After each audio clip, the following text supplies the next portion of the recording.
Today, the United States informed us they will be imposing 25% tariffs on Canadian exports to the United States and 10% on Canadian energy. A decision that, should they elect to proceed with, should take effect on Tuesday, February 4th. Tonight, I am announcing Canada will be responding to the U.S. trade action with 25% tariffs against $155 billion worth of American goods. The United States has announced sweeping new tariffs on Canadian imports, imposing a 25% tariff on most Canadian exports and a 10% tariff on energy imports, set to take effect on Tuesday, February 4th. In response, Canadian Prime Minister Justin Trudeau strongly condemned the move, warning that the economic consequences would be severe for both countries.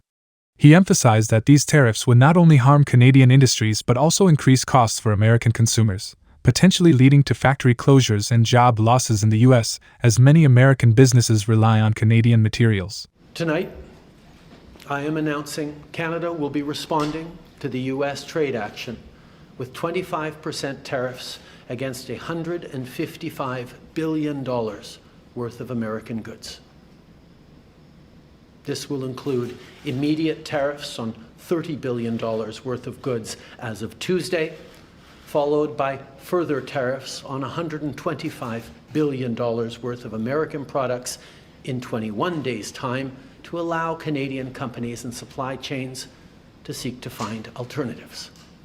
Trudeau highlighted Canada's long-standing support for the U.S. during times of crisis, referencing contributions during 9/11, Hurricane Katrina, and past military conflicts to underscore the importance of maintaining a strong trade relationship. In retaliation, Canada is set to impose its own tariffs on $155 billion worth of U.S. goods.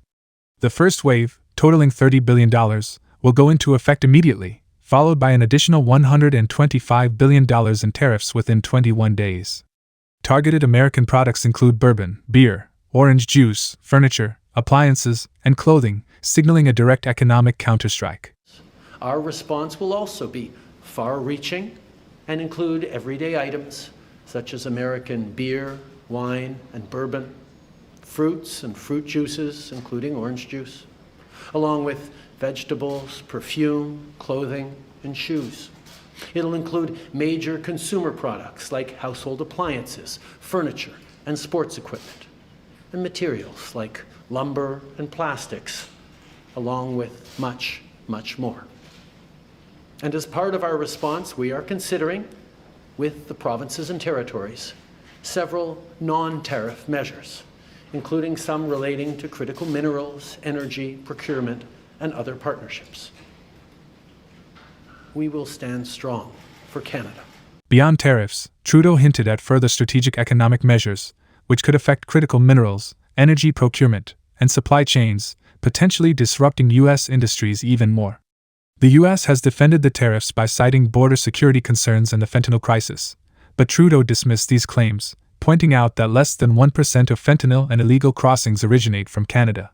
He also noted that Canada has already invested $1.3 billion in border security and is actively working with U.S. authorities to combat the fentanyl crisis. Despite these tensions, Trudeau remains committed to finding a diplomatic resolution and revealed that he has attempted to contact President Trump, though his efforts have gone unanswered. In a call for national solidarity, Trudeau urged Canadians to support their local economy by choosing Canadian-made products over American imports.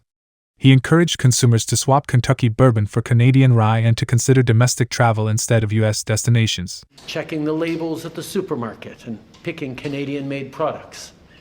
It might mean opting for Canadian rye over Kentucky bourbon, or foregoing Florida orange juice altogether. It might mean changing your summer vacation plans to stay here in Canada and explore the many national and provincial parks, historical sites, and tourist destinations our great country has to offer.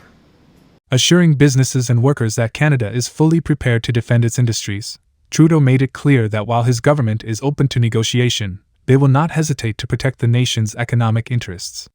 As tensions rise, the next few weeks will be crucial in determining whether this trade dispute can be resolved diplomatically or if a full-blown economic standoff is on the horizon.